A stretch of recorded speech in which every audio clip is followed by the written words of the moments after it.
Hi guys, welcome back to another video. Today is our day 8. Day 8లో ఏం నేర్చుకోబోతున్నామంటే functions. Functions అంటే ఏంటి? ఫంక్షన్స్ని మనం first డెఫ్ అనే కీవర్డ్తో డిఫైన్ చేస్తాం. అండ్ ఇంకోటి ఏంటంటే function function is a group of or group అనొచ్చు లేదా బ్లాక్ అనొచ్చు. Block of reusable code that performs a specific task. అంటే ఏంటంటే ఫంక్షన్‌లో మనం ఏమంటారు ఒక పెద్ద కోడ్ లైక్ ఏంటంటే డిఫరెంట్ ఫంక్షన్స్‌తో నీకు ఇష్టం వచ్చిన ఫంక్షన్స్ గానీ, వేరే వేరే ఫంక్షన్స్ గానీ, ఏ ఫంక్షన్స్ అయినా గానీ ఒక పెద్ద బ్లాక్ ఆఫ్ కోడ్‌లో రాసుకొని ఎప్పుడైతే నీకు ఏ ఫంక్షన్ కావాలంటే ఆ ఫంక్షన్‌ని మనం కాల్ చేసుకోవచ్చు. ఎగ్జాంపుల్‌గా మనం ఏం చెప్తామంటే ఇప్పుడు ఒక ఫంక్షన్ రాసినాం. ఒక ఫంక్షన్‌లో addition, subtraction, division, multiplication, greetings, sending mails, WhatsApp messages ఇట్లా బ్లాక్ ఆఫ్ కోడ్‌లో ఎక్కువ ఏమంటారు మన ఫంక్షన్స్ అన్నీ రాసినాం. లైక్ ఎట్లా ఇది మన అడిషన్ ఆపరేషన్ కావాలా, సబ్ట్రాక్షన్ కావాలా, మల్టిప్లికేషన్ కావాలా, డివిజన్ కావాలా, గ్రీటింగ్స్ చేయాలా, మెయిల్స్ పంపియాలా, వాట్సాప్ మెసేజ్ పంపియాలా అనేసి. సో, ఇక్కడ ఏం చేసిందంటే నీకేం కావాలా? ఇప్పుడు ఏమంటారు సెండింగ్ మెయిల్స్ కావాలా. సో, సెండింగ్ మెయిల్స్ యొక్క డాటాను నువ్వు అదొక్కదాన్నే మనం ఏమంటారు కాల్ చేసుకోవచ్చు ఫంక్షన్ నుంచి. లేదంటే ఉత్త అడిషన్ కావాలి నీకు. సో, అడిషన్ ఒకటి చేసుకోవచ్చు. లేదంటే సబ్ట్రాక్షన్ ఒకటి కావాలి. సో, సబ్ట్రాక్షన్ ఒకటి తీసుకోవచ్చు. అంతా ఎగ్జిక్యూట్ కాకుండా ఒకటి మాత్రమే చేసుకోవచ్చు. దీన్ని ఏమంటాం మనం పాష్‌గా ఏమంటామంటే కోడ్ రీయూజబిలిటీ. ఎందుకంటే ఒక్కసారి మనం రాసిన కోడ్‌ని డిఫరెంట్ టైమ్స్‌లో మనం ఏమంటాం దాన్ని యూజ్ చేసుకుంటూ వచ్చినాం. సో, అందుకే ఏమొచ్చినాయి ఈడ black of reusable code. Reusable code అనేది ఏంటంటే ఒక కోడ్‌ని మనం ఎన్ని సార్లైనా యూజ్ చేసుకోవచ్చు. That perform A specific task. ఒకటిని ఏమంటారు చేయడానికి మనం బ్లాక్‌లో ఉన్న కోడ్‌ని ఎప్పుడు కావాలంటే అప్పుడు మనం పిలుచుకోవచ్చనమాట. కాల్ చేసుకోవచ్చు. దీంట్లో మనకి ఏముంటాయంటే మెయిన్‌గా 2 ఉంటాయి. ఒకటొచ్చేసి బిల్ట్ ఇన్ ఫంక్షన్. ఇంకోటొచ్చేసి యూజర్ డిఫైన్డ్ ఫంక్షన్స్ అని ఉంటాయి. బిల్ట్ ఇన్ ఫంక్షన్స్ అంటే ఏంట్రా అంటే చూడండి. బిల్ట్ ఇన్ ఫంక్షన్స్ అంటే ఏంట్రా అంటే ఇది ఇంప్లిసిట్‌గా వర్క్ చేస్తది. ఇంప్లిసిట్ అంటే ఏం లేదు మచ్చా. లైక్ ఏమంటారు పైథాన్‌లో మనకు ఆల్రెడీ ఏమంటారు బిల్ట్ ఇన్ ఫంక్షన్స్ అనేవి ఆల్రెడీ పైథాన్‌లో ఉంటాయి. సో, మనకు ఒక ఆపరేషన్ అనేది inside the function and inside the పైథాన్‌లో జరిగి అవుట్‌పుట్ మనకొచ్చేస్తది. ఇక్కడ యూజర్ డిఫైన్డ్ ఫంక్షన్ అంటే ఏందంటే సెకండ్‌ది యూజర్ డిఫైన్డ్ ఫంక్షన్ కదా!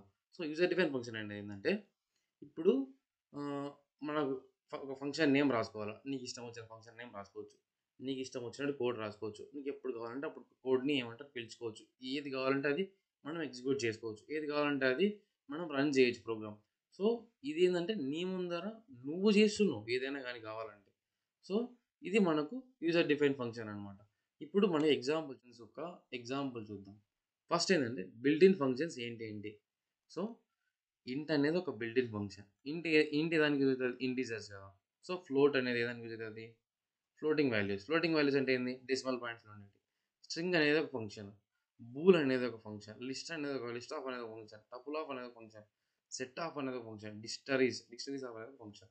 ఇదన్నీ డాటా టైప్‌లో కన్వర్షన్స్‌కి యూజ్ అయితాయన్నమాట. ఇది మనకి ఆటోమేటిక్‌గా పైథాన్ ఇన్‌సైడే మనకి ఏమంటారు నంబర్ వస్తుంది. ఇంట్ అనేసి నంబర్‌ని లోపలనే ఎగ్జిక్యూట్ చేసుకుంటుంది. లోపలే వస్తుంది ఇంట్ అనేది. అది ఇంట్ అని చెప్పేస్తుంది. మనం టైప్ కన్వర్షన్ వాడితే. సో, అట్లా. సో, ఇక్కడ లెంత్ అనేది, రేంజ్ అనేది, జిప్ అనేది, సార్టెడ్, రివర్స్ అనేది ఇవన్నీ ఏంటంటే ఇవి ఇటరేషన్ ఆపరేషన్స్ యొక్క ఫంక్షన్స్. ఇవి లెంత్ అనేది మనం ఊరికే లెంత్ అని ఇస్తాం. లెంత్ డాట్ ఏఎఫ్ మనం ముందుసారి మనం చూసినట్టు సెట్స్‌లో గాని, దాంట్లో గాని డిక్షనరీస్‌లో గాని, సెట్స్‌లో గాని మనం లెంత్‌ని చూడాలంటే ఏం చూసాం? Length of length dot length of A length of A and length of X అట్లా. లెంత్ ఆఫ్ వేరియబుల్ నేమ్ ఇచ్చినాం కదా! మన ఒక లిస్ట్ నేమ్. సో, అట్లా. ఆడిచ్చినప్పుడు ఏమైంది లెంత్ అనేది ఆటోమేటిక్‌గా వచ్చేసింది. కానీ మనం ఆడ ఏం ఇప్పుడు ఆపరేషన్ మనకు ఒకవేళ ఎక్స్ ప్లస్ వై ఇట్లా మనం ఆపరేషన్ చేస్తాం కదా! అట్లేం ఆపరేషన్స్ చేయలేం మనం. సో, ఆడ డైరెక్ట్ వచ్చేసింది. ఇంకోటేందంటే రేంజ్ అంటే ఏంది? 1-10 అని ఇచ్చినాం అంతే. మనం దానికి ఏం చేయలే. సో, 1-10 రేంజ్ అని ఇస్తూనే అది 1-10 రేంజ్‌లో అంతా మనకేమంటారు లూప్ జరిగి వచ్చేసింది. ఇటరేషన్ జరిగి వచ్చేసింది. సార్టెడ్ అంటే ఏందంటే సార్టింగ్ మెథడ్స్ అన్నమాట. ఆహ్, రివర్స్‌డ్ అంటే రివర్స్. ఇప్పుడు మనం రివర్స్‌గా ఏమంటారు? కోలన్ -1 అనేస్తేనే రివర్స్ అయ్యి వస్తుంది స్లైసింగ్‌లో. కానీ మనం ఏమంటారు అక్కడ మనమేం ఆపరేషన్ చేయలే కదా! లైక్ ఏమంటారు 2-3 చెయ్యి, 4-5 చెయ్యి, లేదంటే 5-6 చెయ్యి. ఇంకొకటి ఏందంటే డివిజన్ చెయ్యి, లేదంటే మల్టిప్లికేషన్ చెయ్యి. ఇట్లా మనమేం రాసి చెప్పలే దానికి. ఎక్స్ ప్లస్ వై ఆపరేషన్ అనేది మనం చెప్పలే. ఆటోమేటిక్గా జరిగింది దీన్ని వాడుకొని. సో అది బిల్ట్ ఇన్ ఫంక్షన్స్ అనమాట పైథాన్‌లో. So ABS, max of, minimum of, sum of, round of, ఇదన్నీ ఏందంటే సమ్ అంటే తెలుసు కదా అడిషన్, రౌండ్ అంటే అది, మినిమమ్ అంటే ఏంది, మినిమమ్, మాక్సిమం అంటే ఏందంటే మనం ఇప్పుడు ఒక లిస్ట్‌లో మినిమమ్ కావాలంటే అంటే ఏదైతే తక్కువ ఉంది కావాలో ఆ నెంబర్ క్లిక్ చేయాలంటే మినిమమ్ ఆఫ్ ఏ అని పెడతాం. ఏ అనేది వేరియబుల్ అనమాట. అయితే లిస్ట్ నేమ్. సో అట్లా ఈ శూన్య అనడం మనకు అవుట్‌పుట్ వస్తుంది. మనం దానికి ఏం చేయలేదు కదా! ఆపరేషన్ అనేది ఇన్‌సైడ్ జరుగుతుంది మినిమమ్ అంటే. సో మినిమమ్ వాల్యూ వచ్చేసింది. సో దీనికి మనం ఏం ఫార్ములాస్ గీయడంలా, ఏమి వేయడంలా. అదంతా అవే వస్తున్నాయి కాబట్టి ఇన్‌సైడ్ జరుగుతుంది కాబట్టి ఇవి బిల్ట్ ఇన్ ఫంక్షన్స్ అనమాట పైథాన్‌లో. So print, input of, open of ఇవన్నీ మామూలు. ఇంకేం ఇన్‌పుట్, అవుట్‌పుట్ కోసం. ఇవి కూడా మనం ఏం ప్రింట్ చేయాలంటే ఫార్ములా రాసి దాని తర్వాత ఇది చేయాలా, అది చేయాలని చేయలే కదా! సో ఇవన్నీ బిల్ట్ ఇన్ ఫంక్షన్స్ అనమాట అంతే. So type of, directory of, help of, isinstance of ఇవన్నీ. సో మనం ఇప్పుడు ఇవన్నీ బిల్ట్ ఇన్ ఫంక్షన్స్. అవంతట అవే ఆపరేషన్ జరుగుతాయి ఇన్సైడ్. మనం దానికి ఏం వాడం. కానీ నేనేమంటారు పైథాన్‌లో బిల్ట్ ఇన్ ఫంక్షన్స్ అంటారు. ఇప్పుడు మనం యూజర్ డిఫైన్ ఫంక్షన్‌కి ఎగ్జాంపుల్స్ చూద్దాం. ఫస్ట్ ఒక ఫంక్షన్‌ని యూజర్ డిఫైన్ ఫంక్షన్ అంటే మనం ఒక ఫంక్షన్ ఎలా రాస్తామో చూద్దాం. మనకేం ఫంక్షన్ ఎలా రాద్దామని చెప్పినా డెఫ్ అనే కీవర్డ్ వాడతామని చెప్పిన. ఇప్పుడు యూజర్ డిఫైన్ ఫంక్షన్స్ కదా, రాద్దాం ఇక్కడ user define function. User functions. So ఇక్కడ డెఫ్ యూజర్ ఇప్పుడు ఏంది ఫంక్షన్ నేమ్ ఇవ్వాలి. ఇప్పుడు సింటాక్స్ అంటే ఫంక్షన్ నేమ్ దీని సింటాక్స్ ఇక్కడ. సో ఫంక్షన్ నేమ్ మనం ఏమిద్దాం, నీ ఫంక్షన్, నీ ఫంక్షన్ ఇద్దాం. నీ ఫంక్షన్ ఆఫ్ ఇప్పుడు నీ ఫంక్షన్లో నువ్వు ఏం చేసుకోవాలనుకుంటున్నావు, అడిషన్ చేద్దామా, సబ్ట్రాక్షన్ చేద్దామా, మల్టిప్లికేషన్ చేద్దామా, డివిజన్ చేద్దామా, లేదా గ్రీటింగ్స్ ఇద్దామా, ఊరికే హాయ్ మచా అన్నట్టు. సో ఊరికే మెయిల్స్ ఏమంటారు అట్లా. సో నువ్వు ఏది చేద్దాం అనుకుంటున్నావు అది. ఈడ నీ ఫంక్షన్ ఆఫ్ అని రాస్తూనే పారాంథసిస్ ఎండ్ చేయాలా. సో దానికి కోలన్ పెట్టాలా. నెక్స్ట్ ఏంది, ఇప్పుడు మనం లెట్స్ గ్రీటింగ్స్ ఇద్దాం అనుకో. గ్రీటింగ్స్ హాయ్ ఇది నా ఫస్ట్ ఫంక్షన్ నేను క్రియేట్ చేసిన, నేను ఫస్ట్ టైం ఏమంటారు ఫంక్షన్ నేమ్ని క్రియేట్ చేసిన అని అర్థం. సో నువ్వు కిటికీ లేకపోతే హాయ్ మచ్చ ప్రింట్ హాయ్ మచ్చా అని ఇచ్చినాం. ఇప్పుడు దీంట్లో నుంచి నువ్వు ప్రింట్ ఇప్పుడు ఏం చేస్తావంటే ఫంక్షన్ నేమ్ని కాల్ చేయాలి నువ్వు. అంటే ఇప్పుడు ఏమంటారు ఇది మనకు ప్రింట్ కావాలంటే ఫంక్షన్ నేమ్ కాల్ చేయాలి. మన ఫంక్షన్ నేమ్ ఏమి ఇచ్చినాం, మనం ఒక ఫంక్షన్ ఎలా కాల్ చేస్తామంటే ఫంక్షన్ నేమ్తో కాల్ చేస్తాం అనమాట. ఇప్పుడు ఫంక్షన్ నేమ్ ఏమి ఇచ్చాం, నీ ఫంక్షన్ ఎర్రర్ వచ్చింది. ఏమొచ్చింది, ఫంక్షన్ మెయిన్ డాట్ నీ ఫంక్షన్ వచ్చేసింది. సో ఇప్పుడు ఇది ఏం ఎర్రర్ వచ్చిందంటే నువ్వు నీ ఫంక్షన్ అని పేరు ఇచ్చినావు, కానీ నువ్వు ఫంక్షన్స్లో ఒక ఫంక్షన్ని కాల్ చేయాలంటే ఫంక్షన్ తర్వాత పారాంథసిస్ ఇవ్వాలి. అప్పుడు మాత్రమే నీ ఫంక్షన్ అనేది ఈడ కాల్ అయ్యి దాంట్లో ఉన్న ఏమంటారు డాటాని మనకు చూపిస్తుంది. ఒకవేళ నువ్వేమంటారు ఈడ తప్పించినావు, నీ అనేది ఇచ్చినావు. ఇక్కడ ఏమొచ్చింది, నేమ్ ఈ function is not defined. Function name అనేది మన రికార్డ్స్లో లేదు, అంటే మనం పైన ఏ దాంట్లో ఇయ్యలే అని వచ్చేసింది. ఇక్కడ నీ ఫంక్షన్. సో ఇది నీ ఫంక్షన్.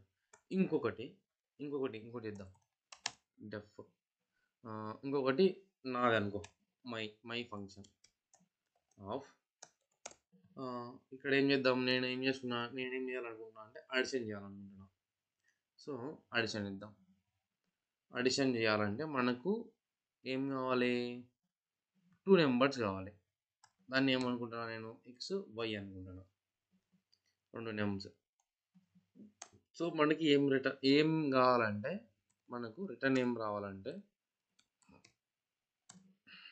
అడిషన్ కదా, ఎక్స్ ప్లస్ వై అయిపోయింది. ఇప్పుడు నువ్వు ఏం చేస్తావు, ఏమంటారు నీ ఫంక్షన్ నువ్వు రిటర్న్ చేసుకోవాలి. ఇక్కడ మనకు ప్లస్ జరగాలి కాబట్టి. సో ఇక్కడ ఏం చేస్తామండి, మన ఫంక్షన్ పిలుద్దాం first. My function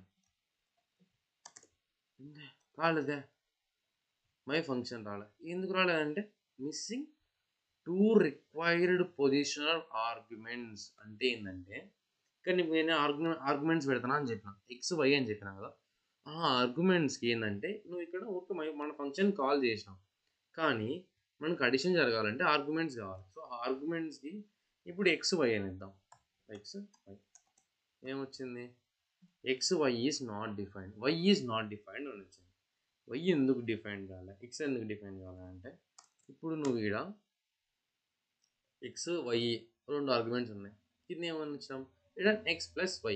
X plus y అంటే ఏంటంటే నీకు ఈ ఎక్స్లోకి ఇప్పుడు ఎక్స్ ప్లస్ వై ఇచ్చినాం కదా, అది ఏమంటే ప్రింట్ కావాలి. సో ఇప్పుడు మన డాటా నీకు ఏదైతే ప్రింట్ కావాలనుకున్నావు అది 20 ఇచ్చినాం, ఏమైంది 30 అయింది.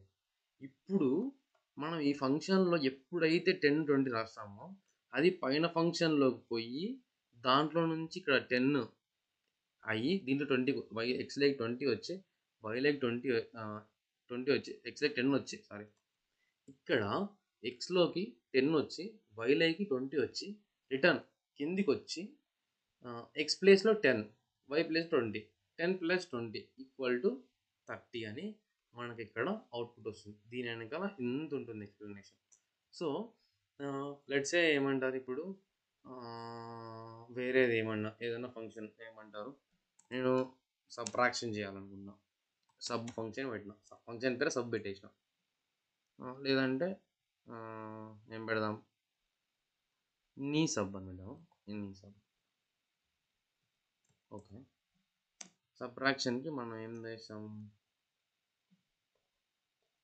దానికి కూడా 2 కదా కావాల్సింది, ఎక్స్ వై. దీనికి ఏంది రిటర్న్ ఏం చేస్తాం, కామెంట్ చేయండి స్పీడ్గా. సో ఇక్కడ ఫంక్షన్ నేమ్ ఇస్తున్నాం, కాపీ చేసి పేస్ట్ చేసిన. అండ్ ఇక్కడ ఏంటంటే ఎక్స్ వై వాల్యూస్ని ఇష్టం వచ్చినట్టు 10 100 ఏమొచ్చింది -90లో వచ్చింది ఆన్సర్. ఇక్కడ నువ్వు ఏదైతే ఫస్ట్ ఇస్తావో అది ఎక్స్ లేకపోతుంది, ఇక్కడ ఏదైతే నువ్వు సెకండ్ ఇస్తావో అది వై లేకపోతుంది అనమాట. దానికి ఏం సంబంధం లేదు, ఏది ఇస్తే అది పోతుంది అంతే.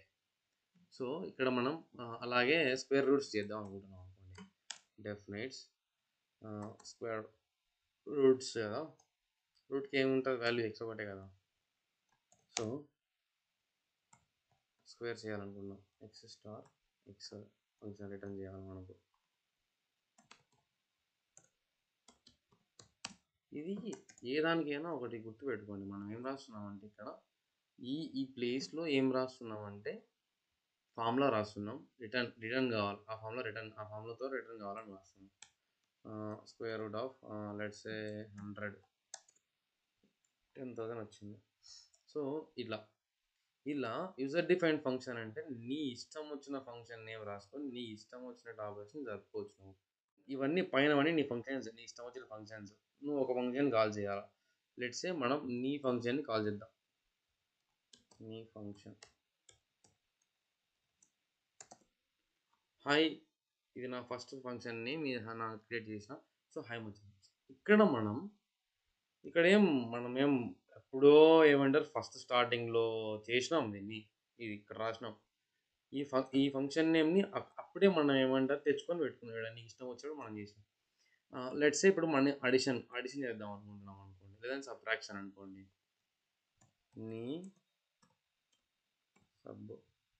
నీ సబ్ కదా. ఇప్పుడు మీరు ఒకటే గుర్తుపెట్టుకోవాల్సింది, ఫంక్షన్ నేమ్స్ బాగా గుర్తుపెట్టుకోవాలి, ఏమి ఇచ్చినారండి. నీ సబ్ 200 325 వచ్చేసింది. నువ్వు మళ్ళీ కోడ్ రాయాల్సిన అవసరం లే, నువ్వు మళ్ళీ ఏమంటారు దాని కోడ్లోకి పోయి ఇది కావాలా అది కావాలని రాయాల్సిన అవసరం లే. సింపుల్గా నువ్వు ఏమంటారు ఆ ఫంక్షన్ని కాల్ చేసినావా, ఆ వాల్యూస్ అప్డేట్ చేసినావా, నీకు ఇష్టం వచ్చిన వాల్యూస్ ఇచ్చేసినావా, అవుట్పుట్ వచ్చేసిందా, ఇంతే యూజర్ డిఫైన్ ఫంక్షన్స్కి. ఇప్పుడు స్క్వేర్ రూట్స్ కావాలనుకుంటున్నాం, స్క్వేర్ రూట్స్కి ఒకటి ఏమంటారు ఎస్క్యూ. సో 2000 ఒక ఆన్సర్ వచ్చేసింది. మళ్ళీ నువ్వు ఏమంటారు గ్రీటింగ్స్ కావాలనుకుంటున్నావు, నీ ఫంక్షన్ వచ్చేసింది. ఇట్లా ఎన్నిసార్లు అయినా కానీ పైన మనం ఫంక్షన్స్ ఎంచుకుంటూ పోయినాం, ఇష్టం వచ్చిన ఫంక్షన్స్. తర్వాత ఏం చేసినాం, ఏది కావాలంటే అది ఫంక్షన్ ఊరికే ఫంక్షన్ నేమ్తో కాల్ చేసుకుంటున్నాం అంతే తప్ప మనం ఫంక్షన్స్ రాసుకోవడంలే. ఇక్కడ అది మీరు గమనించాల్సింది. సో ఫంక్షన్స్ వల్ల ఇది ఏమంటారు ఉపయోగం మనకి. ఎందుకంటే ఒకసారి మనం ఫంక్షన్ క్రియేట్ చేసి ఒక ఫంక్షన్ నేమ్ ఇచ్చి దాన్ని క్రియేట్ చేసి వదిలేస్తే సో మీకేందంటే ఆ ఫంక్షన్ నేమ్ మీరు ఎప్పుడు కావాలంటే అప్పుడు రీకాల్ చేసుకోవచ్చు. అండ్ ఏమంటారు దాన్ని రీయూజ్ చేసుకోవచ్చు. దీన్ని కోడ్ రీయూజబిలిటీ అంటారు. కోడ్ రీయూజబిలిటీ ఎందుకంటున్నారంటే ఒక కోడ్ని నువ్వు మళ్ళీ మళ్ళీ రాయకుండా ఒక్కసారి రాసిన కోడ్ని తర్వాత ఏమంటారు ఇక ఎప్పుడు కావాలంటే అప్పుడు దాన్ని పిలుచుకుంటున్నావు అంతే. ఆ కోడ్ కింద కింద నువ్వు కోడ్ రాసి ఉంటావు. ఇప్పుడు మనం సబ్ట్రాక్షన్ అంటే చిన్న కోడే కావచ్చు. ఒకవేళ నువ్వు పెద్ద కోడ్ రాయాలనుకుంటున్నావు, లెట్స్ సే ఒక క్యాల్కులేటర్ కోడ్ రాయాలనుకుంటున్నావు. క్యాల్కులేటర్ తీసుకోండి సింపుల్గా. క్యాల్కులేటర్లో ఎన్ని ఫంక్షన్స్ ఉంటాయి? అడిషన్ ఉంటాయి, సబ్ట్రాక్షన్ ఉంటాయి, మల్టిప్లికేషన్, ఇవన్నీ ఫంక్షన్స్ ఉంటాయి, ఆపరేషన్స్ ఉంటాయి. ఇవన్నీ ఒక ఫంక్షన్ కింద రాస్తే నీకు ఇప్పుడు ఒకసారి ఎగ్జిక్యూట్ చేసి అన్నీ ఒకటేసారి ఎగ్జిక్యూట్ అవుతాయి. కానీ నీకు ఇక్కడ ఏం చేస్తున్నాం మనం ఫంక్షన్ నేమ్ ఇచ్చేసి అంటే ఇప్పుడు యాడ్ అని ఇస్తాం. అడిషన్ జరిగినప్పుడు యాడ్ అని ఇస్తాం. సో యాడ్ అని రాసి addition function add of x+y అంటేనే యాడ్ x+y అవుతుంది అనమాట. సో అది మనకు బిల్ట్-ఇన్ ఫంక్షన్స్కి యూజర్ డిఫైన్ ఫంక్షన్స్కి ఉన్న తేడా. సో మీకు అర్థమైందని నేను అనుకుంటున్నాను. ఒకవేళ మీకు అర్థం కాకుండా కామెంట్ చేసేయండి మచ్చా, అంతే సింపుల్గా. ఈ వీడియో నీకు నచ్చినట్టయితే please do like, share, subscribe our 910M academy channel. And మీకు ఏమైనా డౌట్స్ ఉంటే కింద కామెంట్ సెక్షన్లో బద్దలు కొట్టేయండి. మీకు ఏం కావాలన్నా నేనేమంటారు సింపుల్గా మీకు అర్థమయ్యే వేలో చెప్తా. సో మీరు ఒక్కటే చేయండి ఫేవర్, ఏంటంటే సబ్స్క్రైబ్ చేసి పక్కన ఉన్న గంటను కొట్టండి. సో మీరు ఎప్పుడైనా కానీ ఏమంటారు నా లింక్డ్ఇన్ ఐడిలో ఎప్పుడు మీకు 24 hours మాది ఓపెన్గానే ఉంటుంది నా లింక్డ్ఇన్ ఐడి. మీరు ఎప్పుడు మెసేజ్ చేసినా కూడా నేను రిప్లై ఇస్తాను. సో అంతే ఈ వీడియోకి. Bye friends.